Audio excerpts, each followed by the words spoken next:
നമസ്കാരം, ഞാൻ ഡോക്ടർ ഭാഗ്യ Q1B health കെയറിലെ Ayurveda ഡോക്ടറാണ്.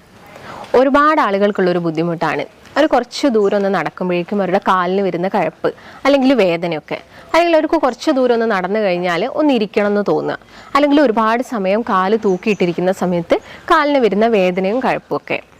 പല കാരണങ്ങൾ കൊണ്ട് ഈ ഒരു ബുദ്ധിമുട്ട് വരാം. നിങ്ങൾക്ക് എന്തെങ്കിലും വിറ്റാമിൻസിൻ്റെ ഡെഫിഷ്യൻസി ഉണ്ടെങ്കിൽ, ഇപ്പോൾ വിറ്റാമിൻ ഡിയോ B12 ഒക്കെ ഡെഫിഷ്യൻസി ഉണ്ടെങ്കിൽ വരാം. അതുപോലെ തന്നെ വാദസംബന്ധമായ അസുഖങ്ങൾ, ഇപ്പം സന്ധിവാദം ആയിക്കോട്ടെ അല്ലെങ്കിൽ ആമവാദം ആയിക്കോട്ടെ, ഇങ്ങനെയുള്ള കണ്ടീഷൻ ഉണ്ടാവാം. അതുപോലെ തന്നെ ഇമ്പോർട്ടൻ്റ് ആയിട്ട് വരുന്ന മറ്റൊരു കണ്ടീഷനാണ് വെരിക്കോസ് വെയിൻ എന്ന് പറയുന്നത്.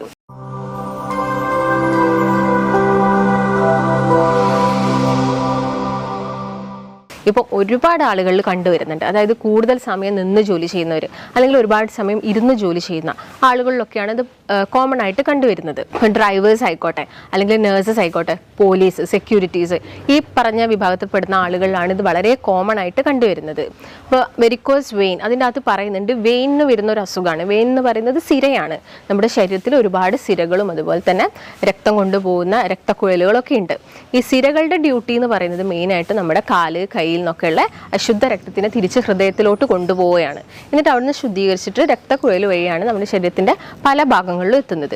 ഈ ഹൃദയത്തിലോട്ട് വരുന്ന സിരകളിലെ വാൽവുകളിൽ എന്തെങ്കിലും ഒരു അപാകത സംഭവിക്കുമ്പോൾ അത് പൂർണ്ണമായിട്ടും വരാം, അതുപോലെ തന്നെ ഭാഗികമായിട്ടും വരാം. പിന്നെ പൂർണ്ണമായിട്ടോ ഭാഗികമായിട്ടോ വരുന്ന ഈ ഒരു വാൽവിൻ്റെ പ്രശ്നത്തിനെയാണ് നമ്മൾ വെരിക്കോസ് വെയിൻ എന്ന് പറയുന്നത്. കൂടുതലായിട്ട് നമ്മളിത് കണ്ടുവരുന്നത് അരയ്ക്ക് താഴോട്ടാണ്. അതായത് ഇപ്പോൾ മുട്ടിന് താഴെയാണ് കൂടുതലായിട്ടും വെയിൻ തടിച്ചും വീർത്തും അതുപോലെ തന്നെ വളഞ്ഞ് പൊളഞ്ഞ് ആ ഒരു ബ്ലൂയിഷ് കളറിലൊക്കെ നമ്മൾ വെയിൻ തടിച്ചു വരുന്നത് കാണുന്നത്. അപ്പം ഇങ്ങനെ വെരിക്കോസ് വെയിന് വരാൻ കുറച്ച് കാരണങ്ങളുണ്ട്. ഞാൻ നേരത്തെ പറഞ്ഞ പോലെ തന്നെ ഒരുപാട് സമയം നിന്ന് ജോലി ചെയ്യുക, അല്ലെങ്കിൽ കണ്ടിന്യൂസ് ആയിട്ട് ഇരുന്ന് ജോലി ചെയ്യുക, നിങ്ങൾ നല്ല വെയിറ്റ് ഉള്ള ആളുകളാണ്, അല്ലെങ്കിൽ ചില ആളുകളിൽ വരുന്നത് സ്ത്രീകളിൽ പ്രത്യേകിച്ച് പറയുകയാണെങ്കിൽ അവർ ഗർഭിണിയായിരിക്കുന്ന സമയത്ത് അവരുടെ വെയിറ്റിൽ അതായത് കൂടും, എന്താണെങ്കിലും ഒരു 10 കിലോയോളം വെയിറ്റ് കൂടുന്നുണ്ട്. ഈ സമയത്തും അവരുടെ കാലിലുള്ള വെയിനിലൊക്കെ പ്രഷർ കൂടിയിട്ട് വാൽവുകളിൽ ഇങ്ങനെയുള്ള പ്രശ്നം കൊണ്ട് വെരിക്കോസ് വെയിൻ വരാറുണ്ട്. ഇതിനെയാണ് നോർമലി നമ്മൾ വെരിക്കോസിറ്റി എന്ന് പറയുന്നത്. അതിൽ ഒട്ടുമിക്ക ആളുകളിലും ഇത് പുറത്തോട്ട് വിസിബിളായിട്ട്, അതായത് പുറത്തോട്ട് ഈ വെയിന് തടിച്ച് വീർത്ത് കാണാം. എന്നാൽ ഒരു 40% ആളുകളിൽ ഈ ഒരു കണ്ടീഷൻ ഇൻറ്റേർണൽ വെരിക്കോസ് വെയിൻ ആണ്. അതായത് ഉള്ളിലായിട്ടാണ് ഈ ഒരു പ്രശ്നം. നിങ്ങൾക്ക് നല്ല വേദനയുണ്ട്, കഴപ്പുണ്ട്, പക്ഷെ എന്താ പ്രശ്നം എന്ന് മനസ്സിലാവുന്നില്ല. നമ്മൾ ഡോപ്ലർ സ്റ്റഡിയൊക്കെ ഉപയോഗിച്ചിട്ട് നമ്മൾ ഇൻറ്റേർണൽ വെരിക്കോസ് വെയിൻ മനസ്സിലാക്കും. അപ്പോൾ ഇങ്ങനെ വെരിക്കോസ് വെയിൻ ഉള്ള ആളുകൾ ശ്രദ്ധിക്കേണ്ട കുറച്ച് കാര്യങ്ങളുണ്ട്. അതായത് അവരുടെ ഡെയിലി റൂട്ടീൻസ്, ജീവിതശൈലിയുടെ ഭാഗമായിട്ട് തന്നെ വരുന്ന ഒരു അസുഖമാണ് വെരിക്കോസ് വെയിൻ എന്ന് പറയുന്നത്. അപ്പോൾ അവരുടെ ഭക്ഷണത്തിലാണെങ്കിലും അവർ ഒരുപാട് കാര്യങ്ങൾ ശ്രദ്ധിക്കണം. നിങ്ങൾ ഇതിന് വേണ്ടിയിട്ട് ഒരുപാട് സർജറിയും കാര്യങ്ങളൊക്കെ ചെയ്തിട്ടുണ്ടാവും. സർജറി ഒരു തവണ ചെയ്തിട്ടും സർജറിക്ക് വീണ്ടും പോകുന്ന ആളുകളുണ്ട്. അതിനുള്ളൊരു മെയിൻ റീസൺ എന്ന് വെച്ചാൽ നിങ്ങൾ ഓൾറെഡി ഒരു വാൽവിനായിരിക്കും ഈ ഒരു ബുദ്ധിമുട്ട് വന്നിട്ടുണ്ടാവുക. അത് നമ്മൾ കറക്റ്റ് ചെയ്യാൻ വേണ്ടിയിട്ട് സർജറി ചെയ്യും. നെക്സ്റ്റ് നമ്മുടെ ജീവിതശൈലി അല്ലെങ്കിൽ നിങ്ങളുടെ വർക്കിൻ്റെ ഒക്കെ ഭാഗമായിട്ട് നിങ്ങൾക്ക് വീണ്ടും ഇങ്ങനെ നിൽക്കുകയും അതുപോലെ തന്നെ ഒരുപാട് സമയം ഇരിക്കുകയും നടക്കുകയൊക്കെ ചെയ്യുന്നുണ്ടെങ്കിൽ അടുത്ത വാൽവിന് ഇങ്ങനെയുള്ള പ്രശ്നം വരാം. അപ്പോൾ നമ്മൾ അതും പോയിട്ട് എന്ത് ചെയ്യേണ്ടി വരും? സർജറി ചെയ്യേണ്ടി വരും. അപ്പോൾ നമുക്ക് കണ്ടിന്യൂസ് ആയിട്ട് ഇങ്ങനെ സർജറി ചെയ്യുന്നതിന് പകരം നമുക്കത് പ്രിവെൻറ്റ് ചെയ്യാൻ എന്തൊക്കെ കാര്യങ്ങൾ നോക്കാം, അതുപോലെ തന്നെ ഭക്ഷണത്തിൽ എന്തൊക്കെ കാര്യങ്ങൾ ശ്രദ്ധിക്കണം. മെയിനായിട്ട് ഞാൻ നേരത്തെ പറഞ്ഞു, ഈ കാലിന് ഹൃദയത്തിലോട്ട് പോകുന്ന ഈ സിരകളിൽ ഉണ്ടാകുന്ന പ്രശ്നമാണെന്ന് പറഞ്ഞു. ഈ സമയത്ത് എന്താണെങ്കിലും ബ്ലഡാണ് പോകുന്നത്, അശുദ്ധ രക്തം അവിടെ ബ്ലോക്ക് ആവാനുള്ള ചാൻസസ് ഉണ്ട്. ബ്ലോക്കിൻ്റെ ഭാഗമായിട്ട് ആ കാലിൻ്റെ ചില ആളുകൾ കാണാറുണ്ട്, കാല് നല്ല ബ്ലാക്കിഷ്, നല്ല കറുത്ത രീതിയിൽ തന്നെ ഒരു നിറമാറ്റം കാണാറുണ്ട്. ചില ആളുകൾ പറയാറുണ്ട് ചൊറിച്ചിലുണ്ടെന്ന് പറയാറുണ്ട്. ഒട്ടുമിക്ക ആളുകളിലും വേദനയും ഞാൻ നേരത്തെ പറഞ്ഞ പോലെ തന്നെ കുറച്ച് സമയം നിൽക്കുമ്പോൾ ഉണ്ടാകുന്ന കഴപ്പുമാണ് മെയിനായിട്ട് പറയുന്നത്. പിന്നെ അതിൻ്റെ ഒരു ലാസ്റ്റ് സ്റ്റേജ് ആയിട്ടാണ് നമുക്ക് എന്ത് പറയാൻ പറ്റുന്നത്? അൾസറായിട്ട് മാറുക. ഈ വെരിക്കോസ് വെയിന് അതിവിടെ പൊട്ടി ഭയങ്കര രീതിയിൽ അവിടെ നിന്ന് രക്തവും കാര്യങ്ങളൊക്കെ വന്നിട്ട് അതൊരു അൾസർ ഫോമിലോട്ട് വരുന്നത് ഒരു ലാസ്റ്റ് സ്റ്റേജ് ആയിട്ടാണ് നമ്മൾ പറയുന്നത്. അപ്പോൾ ഇങ്ങനെ വെരിക്കോസ് വെയിൻ ഉള്ള ആളുകൾ പ്രധാനമായിട്ടും ശ്രദ്ധിക്കേണ്ട കുറച്ച് കാര്യങ്ങളുണ്ട്. അതായത് ഒരുപാട് സമയം നിന്ന് ജോലി ചെയ്യുന്ന ആളുകളും അല്ലെങ്കിൽ ഒരുപാട് സമയം ഇരുന്ന് ജോലി ചെയ്യുന്ന ആളുകളൊക്കെ ആണെങ്കിൽ ഇൻ ബിറ്റ്വീൻ അവരുടെ വർക്കിൻ്റെ ഇടയിലൊക്കെ അവർ എന്ത് ചെയ്യാം? റെസ്റ്റ് കൊടുക്കുക. അല്ലെങ്കിൽ ഇപ്പം നിന്ന് ജോലി ചെയ്യുകയൊക്കെ ആണെങ്കിൽ ഇടയ്ക്കൊക്കെ ഒന്ന് നടക്കുക, അല്ലെങ്കിൽ ഒന്ന് ഇരിക്കുക, കാലിന് എന്തെങ്കിലും മൂവ്മെൻറ്റ്സ് ഒക്കെ കൊടുക്കുക. അല്ലെങ്കിൽ കണ്ടിന്യൂസ് ആയിട്ട് ഇരുന്ന് ജോലി ചെയ്യുന്ന ആളുകളാണെങ്കിലും ഒന്ന് നടക്കാനും മൂവ്മെൻറ്റ്സ് ഒക്കെ കൊടുക്കാനും വേണ്ടിയിട്ട് ശ്രദ്ധിക്കാം. അപ്പോൾ സെക്യൂരിറ്റീസിനൊക്കെ നോക്കുകയാണെങ്കിൽ അവർ ഒരുപാട് സമയം നിന്ന് തന്നെ ജോലി ചെയ്യേണ്ടി വരും. ആ സമയത്ത് അവരെന്ത് ചെയ്യുക? പകൽ സമയത്ത് അവർക്ക് ബെറ്റർ ആയിട്ട് യൂസ് ചെയ്യാൻ പറ്റുന്നതാണ് കംപ്രഷൻ സ്റ്റോക്കിങ്സ്. അത് നിങ്ങളെ കാലിന് മാക്സിമം 2 കാലിനും ബുദ്ധിമുട്ടുള്ള ആളുകളാണെങ്കിൽ മാക്സിമം 2 കാലിനും അത് യൂസ് ചെയ്യാൻ വേണ്ടിയിട്ട് നോക്കുക. രാത്രി സമയത്ത് കുറച്ചും കൂടി നല്ലത് ബാൻഡേജസ് ആണ്. ഈ ബാൻഡേജസ് എങ്ങനെ യൂസ് ചെയ്യണമെന്ന് വെച്ചാൽ എപ്പോഴും നിങ്ങളെ താഴ്ഭാഗത്തു നിന്ന് മുകൾ ഭാഗത്തോട്ട് വളരെ പതുക്കെ സ്ലോ ആയിട്ട് കെട്ടുക. അതുപോലെ തന്നെ നിങ്ങൾ രാത്രി ഉറങ്ങുന്ന സമയത്ത് 1-2 തലയണയുടെ സപ്പോർട്ട് നിങ്ങളുടെ കാലിന് കൊടുക്കുക. ഈ സമയത്ത് ബാക്ക് ഫ്ലോ എന്താണ്, നമ്മുടെ കാലിൽ നിന്നും ഹൃദയത്തിലോട്ടുള്ള രക്തത്തിൻ്റെ ഫ്ലോ കുറച്ചും കൂടി ഈസി ആവും. അവിടെ അത് ബ്ലോക്ക് ആകുകയും അതുപോലെ തന്നെ അതിൻ്റെ ഭാഗമായിട്ട് പിന്നീട് വരുന്ന സ്ട്രോക്ക് പോലെയുള്ള പ്രശ്നങ്ങളൊക്കെ കുറയ്ക്കാൻ വേണ്ടിയിട്ട് സഹായിക്കും. ഞാൻ നേരത്തെ പറഞ്ഞ പോലെ 1-2 അല്ലെങ്കിൽ 3 തലയണയുടെ സഹായം നിങ്ങൾ കാലിന് വേണ്ടി കൊടുക്കുക. അതിൻ്റെ കൂടെ തന്നെ നിങ്ങൾ ഭക്ഷണത്തിൽ ഒരുപാട് കാര്യങ്ങൾ ശ്രദ്ധിക്കണം. ഞാൻ നേരത്തെ പറഞ്ഞു രക്തം കട്ട പിടിക്കും, ഇവിടെ ഒരു രക്തദുഷ്ടി ഉണ്ടാവുന്നൊക്കെ. അപ്പോൾ അത് കുറയ്ക്കാൻ വേണ്ടിയിട്ട് നിങ്ങൾ ഭക്ഷണത്തിൽ കൂടുതലായിട്ടും ആൻറ്റി ഓക്സിഡൻസ് അല്ലെങ്കിൽ രക്തം ശുദ്ധീകരിക്കുന്ന രീതിയിലുള്ള ഭക്ഷണങ്ങൾ, ഇപ്പം ഇഞ്ചി, ചെറുനാരങ്ങ, മഞ്ഞൾ, ഇതൊക്കെ നമുക്കറിയാം. ഇതൊക്കെ നല്ലൊരു ആൻറ്റി ഓക്സിഡൻ്റ് ആണ്. ഇതൊക്കെ നിങ്ങളുടെ ഭക്ഷണത്തിൽ മാക്സിമം ഇൻക്ലൂഡ് ചെയ്യാൻ വേണ്ടിയിട്ട് ശ്രദ്ധിക്കുക. അമിത വണ്ണുള്ള ആളുകളിൽ ഞാൻ നേരത്തെ ഒരു കാരണം പറഞ്ഞതിൽ ഒന്ന് അമിത വണ്ണാണ്. അപ്പം അമിത വണ്ണുള്ള ആളുകളിലും ഈ കാലിലോട്ടുള്ള പ്രഷർ കൂടാം. നമുക്കറിയാം നമ്മുടെ ലോ ബാക്കിലും അതുപോലെ തന്നെ മുട്ടിലുമാണ് നമ്മൾ വെയിറ്റ് കൂടുന്നതിനനുസരിച്ച് കൂടുതൽ പ്രഷർ പോകുന്നത്. അപ്പോൾ ഇതിൻ്റെ ഭാഗമായിട്ട് ഇതിന് താഴോട്ടുള്ള സിരകളിൽ കൂടുതൽ പ്രഷർ അനുഭവപ്പെടും. അപ്പം വെയിറ്റ് ഉള്ള ആളുകളൊക്കെ ആണെങ്കിൽ അവരുടെ BMI നോക്കിയിട്ട് മാക്സിമം വെയിറ്റ് ഒക്കെ കുറയ്ക്കാൻ വേണ്ടിയിട്ട് നോക്കുക. അതുപോലെ തന്നെ നിങ്ങൾ ശ്രദ്ധിക്കേണ്ട ഒരു കാര്യം എന്ന് വെച്ചാൽ വെരിക്കോസ് വെയിൻ ഉള്ള ആളുകൾ എപ്പോഴും കാലിന് മസാജ് കൊടുക്കും. കാരണം അവർക്ക് എപ്പോഴും ഈ കഴപ്പും വേദനയൊക്കെ ആയതുകൊണ്ട് എന്തെങ്കിലും ഒരു മസാജ് കൊടുത്താൽ കുറച്ചൊരു ആശ്വാസം കിട്ടുമല്ലോ. അങ്ങനെയുള്ളൊരു ഇതുള്ളത് കൊണ്ട് അവരെന്ത് ചെയ്യും, എപ്പോഴും മസാജ് കൊടുക്കും. അപ്പോൾ മസാജ് കൊടുക്കുമ്പോൾ ചെയ്യുന്ന ഒരു മിസ്റ്റേക്കാണ്, മുകൾ ഭാഗത്തുനിന്ന് താഴ്ഭാഗത്തോട്ടാണ് അധികം ആളുകൾ ഈ ഒരു മസാജ് കൊടുക്കുന്നത്. ഞാൻ പറഞ്ഞു ഇവിടെ ബാക്ക് ഫ്ലോ ആണ് നടക്കുന്നത്. അപ്പോൾ നിങ്ങൾ എപ്പോഴും താഴ്ഭാഗത്തുനിന്ന് മുകൾ ഭാഗത്തോട്ട് വളരെ സ്ലോ ആയിട്ട് ഈ രക്തം കട്ട പിടിക്കാത്ത രീതിയിൽ, അല്ലെങ്കിൽ ഓൾറെഡി അവിടെ കട്ട പിടിച്ചിട്ടുണ്ടെങ്കിൽ നമ്മൾ ഓവറായിട്ട് പ്രഷർ ചെയ്യുന്ന സമയത്ത് ഈ രക്തക്കട്ടകൾ മറ്റുള്ള നമ്മുടെ ശരീരത്തിൻ്റെ പല ഭാഗങ്ങളിലും പോയിട്ട് സ്ട്രോക്ക് പോലെയുള്ള പ്രശ്നങ്ങളൊക്കെ ഉണ്ടാക്കും. അപ്പോൾ നിങ്ങൾ താഴ് ഭാഗത്തുനിന്ന് മോൾ ഭാഗത്തോട്ട് വളരെ സ്ലോ ആയിട്ട് മസാജ് ചെയ്യുക. ഈ മസാജിന് ഉപയോഗിക്കുന്ന ഓയിലാണെങ്കിൽ നിങ്ങൾ തണുത്തത് യൂസ് ചെയ്യേണ്ട. ഒട്ടുമിക്ക ആളുകളും ചോദിക്കുന്നതാണ്, എനിക്ക് ഓയിൽ തണുത്തത് യൂസ് ചെയ്യുന്ന സമയത്ത് ബുദ്ധിമുട്ടുണ്ടാവാറുണ്ട്. അപ്പോൾ നിങ്ങൾ ഈ ഓയിൽ എന്ത് ചെയ്യുക, ജസ്റ്റ് ഒന്ന് ഡബിൾ ബോയിലിംഗ് ചെയ്യുക. എല്ലാവർക്കും അറിയുന്ന കാര്യമാണ് എന്താണ് ഡബിൾ ബോയിലിംഗ് എന്നൊക്കെ. ഡയറക്റ്റ് ആയിട്ട് നിങ്ങൾ ഓയിൽ എടുത്ത് ഹീറ്റ് ചെയ്യരുത്. അങ്ങനെ ഹീറ്റ് ചെയ്യുന്ന സമയത്ത് ആ ഓയിലിൻ്റെ കംപ്ലീറ്റ് ഗുണങ്ങൾ നഷ്ടപ്പെടും. അപ്പോൾ ജസ്റ്റ് ഒന്ന് ഡബിൾ ബോയിലിംഗ് ചെയ്തിട്ട് നിങ്ങൾ ആ ഒരു ഓയിൽ യൂസ് ചെയ്യാം. അങ്ങനെ ചെയ്യുകയാണെങ്കിൽ ആ ഒരു ഭാഗത്തുള്ള ബ്ലഡ് സർക്കുലേഷൻ കൂടുകയും അവിടെ വരുന്ന വെരിക്കോസ് അൾസർ അങ്ങനെയുള്ള പ്രശ്നങ്ങളൊക്കെ നമുക്ക് എന്ത് ചെയ്യാൻ പറ്റും, മാക്സിമം കുറയ്ക്കാൻ വേണ്ടിയിട്ട് സാധിക്കും. അതുപോലെ തന്നെ മറ്റൊരു കാരണമാണ് മലബന്ധം എന്ന് പറയുന്നത്. ഇപ്പം ഉണ്ടാവുന്ന കോൺസ്റ്റിപ്പേഷൻ, നിങ്ങളിപ്പോൾ ചിലപ്പം ഫൈബേഴ്സ് അടങ്ങിയ ഭക്ഷണങ്ങൾ കഴിക്കുന്നില്ല, കൂടുതലായിട്ടും പ്രോട്ടീൻസ് എടുക്കുന്ന ആളുകളുണ്ട്, അതുപോലെ തന്നെ കൂടുതലായിട്ടും കാർബ്സ് എടുക്കുന്ന ആളുകളുണ്ട്. ഇത് ഓവർ ആകുന്ന സമയത്ത് നമുക്ക് കോൺസ്റ്റിപ്പേഷൻ എന്ന് പറഞ്ഞൊരു ബുദ്ധിമുട്ടുണ്ടാവും.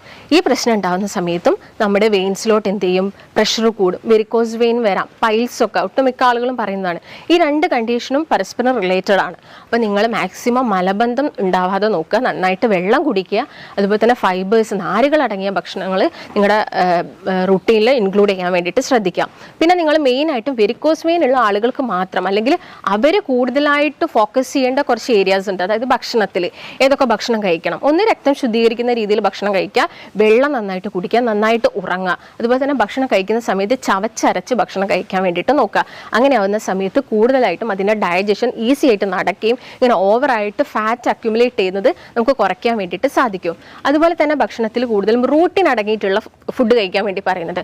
റൂട്ടിൻ എന്ന് പറയുന്നത് നല്ലൊരു ആൻറ്റി ഇൻഫ്ലമേറ്ററി ഏജന്റ് ആണ്. അതുപോലെ ശരീരത്തിൽ വരുന്ന ഇൻഫ്ലമേഷൻസ് ഒക്കെ കുറയ്ക്കുന്നു, BP കുറയ്ക്കുന്നു, ഇങ്ങനെയുള്ള പ്രശ്നങ്ങളൊക്കെ കുറയ്ക്കാൻ വേണ്ടിയിട്ട് റൂട്ടിൻ സഹായിക്കുന്നുണ്ട്. അപ്പോൾ റൂട്ടിൻ എന്താണ്, നല്ലൊരു ഫ്ലേവനോയിഡ് ആണ്. ഇത് കൂടുതലായിട്ടുള്ളത് ബെറി ഫ്രൂട്ട്സുകളാണ്. ഇപ്പം ബ്ലൂബെറി, റാസ്ബെറി, അല്ലെങ്കിൽ നിങ്ങളുടെ ചെറി ഫ്രൂട്ട്സ്, ആപ്പിളുണ്ട്, അതുപോലെ തന്നെ ഗ്രേപ്സിലുണ്ട്.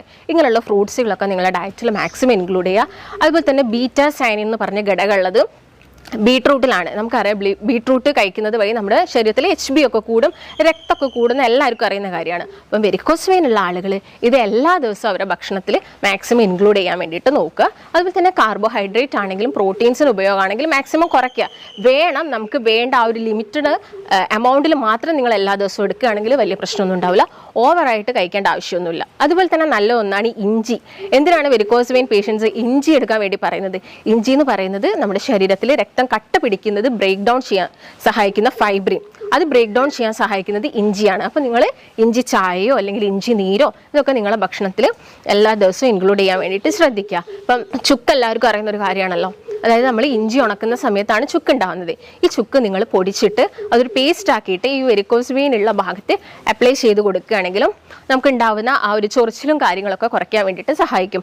അല്ലെങ്കിൽ ഇപ്പോൾ ആയുർവേദപരമായിട്ട് പറയുകയാണെങ്കിൽ ഏലാദി ചൂർണ്ണമൊക്കെ നമുക്ക് വളരെ കോമൺ ആയിട്ട് അറിയുന്നതാണ്. ഈ ഏലാദി തൈലവും അതുപോലെ ചൂർണ്ണവും ഒക്കെ നിങ്ങൾ ആ ഒരു ഏരിയയിൽ അപ്ലൈ ചെയ്യുകയാണെങ്കിൽ നിങ്ങൾക്ക് പെട്ടെന്ന് ഉണ്ടാവുന്ന ആ ബുദ്ധിമുട്ടും കാര്യത്തിൽ നിന്നൊക്കെ നമുക്കൊരു രക്ഷ നേടാൻ വേണ്ടിയിട്ട് സാധിക്കും. പിന്നെ ഞാൻ നേരത്തെ പറഞ്ഞു, ഒരു ലാസ്റ്റ് സ്റ്റേജ്, ഒരു 3rd സ്റ്റേജിൽ എത്തുന്ന സമയത്താണ് ചൊറിച്ചിൽ വരിക, അവിടെ ഡിസ്കളറേഷൻ ഡിസ്കളറേഷൻ വരുന്നത്. എന്തുകൊണ്ടാണ് അവിടെ ചൊറിച്ചിലും ആ ഒരു ഡിസ്കളറേഷൻ ഒക്കെ വരുന്നത്? ബ്ലഡ് സർക്കുലേഷൻ ആ ഒരു ഭാഗത്തോട്ടുള്ളത് കുറയുന്നു എന്ന് കാണിക്കുന്നതാണ് ഈ ഒരു സിംറ്റംസ്. അപ്പം അതൊക്കെ നിങ്ങൾ ഒരു സ്റ്റേജ്, നമുക്കറിയാം ഒരു ഫസ്റ്റ് സ്റ്റേജ് എത്തുമ്പോഴേക്കും വേദനയും കാര്യങ്ങളൊക്കെ വന്നിട്ടുണ്ടെങ്കിൽ ആ ഒരു ഇനീഷ്യൽ സ്റ്റേജിൽ തന്നെ നിങ്ങൾ പ്രോപ്പറായിട്ടുള്ള ട്രീറ്റ്മെൻറ്റ്സ് എടുക്കുക, അതിന് വേണ്ട ഭക്ഷണങ്ങളൊക്കെ കഴിക്കുകയാണെങ്കിൽ നമുക്ക് ആ ഒരു ഇനീഷ്യൽ സ്റ്റേജിൽ തന്നെ വെരിക്കോസ് വെയിൻ ഒക്കെ വളരെ ഈസി ആയിട്ട് തന്നെ മാറ്റിയെടുക്കാൻ വേണ്ടിയിട്ട് സാധിക്കും. ഇല്ലാതെ നിങ്ങളിപ്പോൾ എത്ര സർജറി ചെയ്താലും നമ്മുടെ ജീവിതശൈലീൻ്റെ ഭാഗമായിട്ട് ഓരോ വാൽവിനും ഓരോ ദിവസം പ്രശ്നങ്ങൾ സംഭവിക്കും. അതിൻ്റെ ഭാഗമായിട്ട് ഇത് കൂടിക്കൊണ്ടേ വരുള്ളൂ. അപ്പം ഈ കാര്യങ്ങളൊക്കെ മെയിനായിട്ട് നോക്കുക. ഇതിൻ്റെ കൂടെ തന്നെ ഭക്ഷണത്തിൽ കുറച്ച് ശ്രദ്ധിക്കേണ്ട കാര്യങ്ങൾ എന്ന് വെച്ചാൽ ഒന്ന് ഉപ്പിൻ്റെ അമിതമായിട്ടുള്ള ഉപയോഗം കുറയ്ക്കുക. ഉപ്പ് എന്ന് പറയുമ്പോൾ നമുക്ക് എല്ലാവർക്കും ഒരു BP കൂട്ടുന്ന കാര്യമാണ്. അപ്പം BP കൂടുന്നതെന്ന് വെച്ചാൽ എന്താണ്? നമ്മുടെ വെയിൻസിലും രക്തക്കൊഴലിലൊക്കെ പ്രഷർ കൂടുകയാണ്. സെയിം നമ്മുടെ കാലിലോട്ടുള്ള വെയിൻസിലും ഈ പ്രഷർ കൂടും. ഇപ്പോൾ BP കൂടുന്ന രീതിയിൽ ഉപ്പടങ്ങിയ ഭക്ഷണങ്ങൾ അല്ലെങ്കിൽ പൊരിച്ച മീനുകൾ, വറുത്ത മീൻ, അച്ചാറ്, പപ്പടം ഇതിൻ്റെയൊക്കെ ഉപയോഗം മാക്സിമം കുറയ്ക്കുക. പേസ്ട്രീസ്, ഷുഗർ കൂടുമ്പോൾ നമുക്കറിയാം വെയിറ്റ് കൂടും, ഫാറ്റ് അക്യുമുലേഷൻ വരും. അപ്പം ഇങ്ങനെയുള്ള കാര്യങ്ങൾ നിങ്ങളുടെ ഭക്ഷണത്തിൽ നിന്ന് കുറയ്ക്കുക. പിന്നെ നിങ്ങൾക്ക് ഇപ്പോൾ അൾസറായി കഴിഞ്ഞു, വെരിക്കോസ് വെയിൻ വന്നു, അൾസറായി കഴിഞ്ഞെങ്കിൽ നിങ്ങൾ കംപ്ലീറ്റ് ആയിട്ട് ഒഴിവാക്കേണ്ടതാണ് പാലും പാലുൽപ്പന്നങ്ങളും. ഇത് നമ്മുടെ കണ്ടീഷൻ കൂട്ടും, രക്തദുഷ്ടി കൂട്ടും. പാലും പാലുൽപ്പന്നങ്ങളും ഒഴിവാക്കുക. അതുപോലെ തന്നെ ഉഴുന്ന്, മുതിരയൊക്കെ നമുക്കറിയാം നോർമലി നമ്മൾ വേനൽക്കാലം ആവുന്ന സമയത്ത് മുതിര ഒന്നും കഴിക്കാറില്ല, കാരണം അത് രക്തദുഷ്ടി ഉണ്ടാക്കുന്നതാണ്. കൂടുതലായിട്ടും നമ്മളത് കഴിക്കുന്നത് എപ്പോഴാണ്? മഴക്കാലം ആവുന്ന സമയത്ത് എല്ലാവരും മുതിരയൊക്കെ ഇട്ടിട്ട് കഞ്ഞി കുടിക്കാറുണ്ട്. അപ്പം മുതിര ഇങ്ങനെയുള്ള കാര്യങ്ങളൊക്കെ നിങ്ങൾ കൂടുതലും മഴ പെയ്യുന്ന സമയത്ത് ആ ഒരു സമയത്തൊക്കെ കഴിക്കുക. വെരിക്കോസ് വെയിൻ ഉള്ള ആളുകളാണെങ്കിൽ അത് കംപ്ലീറ്റ് ആയിട്ട് ഒഴിവാക്കുക. പിന്നെ നിങ്ങൾ ഒഴിവാക്കേണ്ടത് ശർക്കര, എള്ള് ഇതൊക്കെ കൂടുതലായിട്ടും രക്തം കൂട്ടുകയും രക്തം കട്ട പിടിക്കുകയും വെരിക്കോസ് വെയിൻ ഉള്ള ആളുകൾ, കാരണം ഓൾറെഡി വാൽവ് അവിടെ ഓൾറെഡി ഡിഫോൾട്ടായിട്ട് കിടക്കുകയാണ്. അപ്പോൾ നിങ്ങൾ ആ ഭക്ഷണങ്ങളൊക്കെ മാക്സിമം ഒഴിവാക്കാൻ വേണ്ടിയിട്ട് നോക്കുക. പിന്നെ ഷെൽഫിഷുകളാണ്. ഷെൽഫിഷ് ഒട്ടുമിക്ക ആളുകളിലും അലർജി ഉണ്ടാക്കും. വെരിക്കോസ് വെയിൻ ഉള്ള ആളുകളാണെങ്കിലും അലർജി ഉണ്ടാക്കും, ചൊറിച്ചിൽ കൂട്ടും, ഇങ്ങനെയുള്ള പ്രശ്നങ്ങളും കോംപ്ലിക്കേഷൻസും ഒക്കെ ഉണ്ടാക്കും. ഓൾറെഡി ഇപ്പോൾ നിങ്ങൾക്ക് അൾസർ ആയിട്ടുണ്ടെങ്കിൽ നിങ്ങൾ അതിനെന്താണെങ്കിലും ഒരു പ്രൈമറി അല്ലെങ്കിൽ എന്താണെങ്കിലും ഒരു ഇനീഷ്യൽ കെയർ നിങ്ങൾ അതിന് കൊടുക്കണം. ഇപ്പോൾ വൂണ്ടൊക്കെ നന്നായിട്ട് ക്ലീൻ ചെയ്യുക. എപ്പോഴും അത് സെപ്റ്റിക് ആവാതെ നോക്കണം. കാരണം അൾസർ ആയി കഴിഞ്ഞാൽ നിങ്ങൾക്ക് ഡയബറ്റീസും കൂടി ഉണ്ടെങ്കിൽ അതിൻ്റെ കോംപ്ലിക്കേഷൻസ് എന്ന് പറയുന്നത് ആംബ്യൂട്ടേഷൻ പോലെയുള്ള കണ്ടീഷനിലോട്ടൊക്കെ നമുക്ക് പോകേണ്ടി വരും. അപ്പോൾ എന്ത് ചെയ്യുക? മാക്സിമം അത് നന്നായിട്ട് ക്ലീൻ ചെയ്യുക. മാക്സിമം അതിനെ പെട്ടെന്ന് തന്നെ ഉണക്കാൻ വേണ്ടിയിട്ടുള്ള ട്രീറ്റ്മെൻറ്റ്സും കാര്യങ്ങളും ചെയ്യുക. സലൈൻ വാട്ടർ നിങ്ങൾ അതിന് ആ ഒരു വൂണ്ടിൽ ഒഴിക്കാതെ അതിന് ചുറ്റും, ഉപ്പ് വെള്ളം നിങ്ങൾ അതിന് ചുറ്റും ഉപയോഗിച്ചിട്ട് വൂണ്ടൊക്കെ നന്നായിട്ട് ക്ലീൻ ചെയ്യുക. അതുപോലെ തന്നെ ഞാൻ നേരത്തെ പറഞ്ഞ ഭക്ഷണങ്ങളും കാര്യങ്ങളൊക്കെ എല്ലാ ദിവസവും കഴിക്കുക. എക്സസൈസ് ചെയ്യാൻ ബുദ്ധിമുട്ടായിരിക്കും, കാരണം വെരിക്കോസ് വെയിൻ ഉള്ള ആളുകളിൽ ഒന്നാമത് കാലിന് കഴപ്പും വേദനയൊക്കെ ഉണ്ടെങ്കിൽ എക്സസൈസ് ചെയ്യാൻ ബുദ്ധിമുട്ടായിരിക്കും. പക്ഷെ അവർക്ക് ജസ്റ്റ് വെയിൻ തടിച്ച് വീർത്തിരിക്കുകയാണ്.